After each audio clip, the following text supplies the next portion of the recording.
Congratulations, pals. Your submissions to the first Indie Tales Game Jam have been completed. They have been voted on, and those votes have been tallied.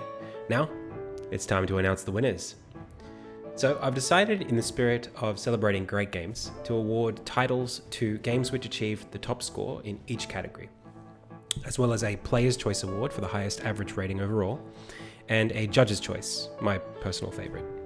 First off, some honourable mentions to a few games that I thought really stood out and delivered an experience worth mentioning. We've got Rockpool Priest by Unseconds, Path Room by Team Sayel, Restless Place by 43 Sam, Mirror House by Jukondor and Orion Hart, Super Sewer 128 by Steven and JPEG2K, In by Pierre Vandermessen, One More Time by Sunny Makes Games and Nika, and There's Only Room for One Hero by Alexandre Tubi and Resnox.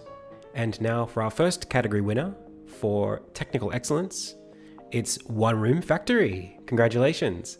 This very popular idle factory game was made by Little Big Games and ByteTale Studios, and it sees you running around spending coins earned by your machines to expand your factory floor so you can fit on more machines.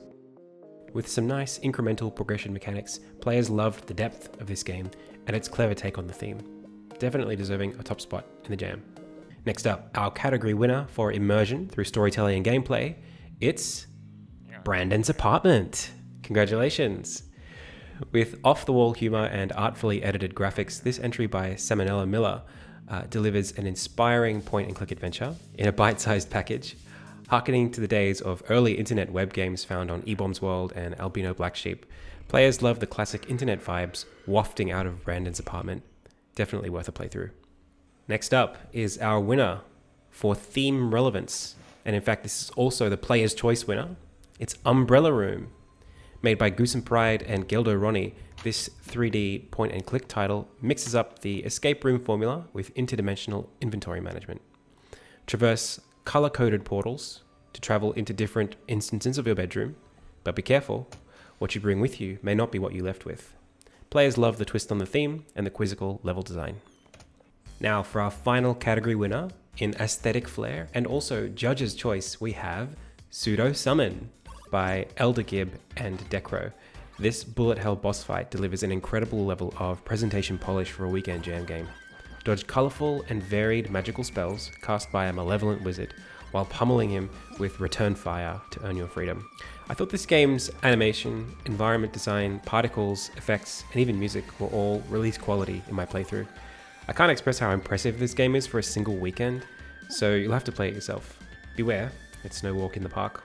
So congratulations everyone. I'll be reaching out to the developers of Umbrella Room and Pseudo Summon very soon, and if they choose to be spotlit, look forward to playthroughs and interviews with them coming to the channel very soon. This has been our first Indie Tales Community Jam.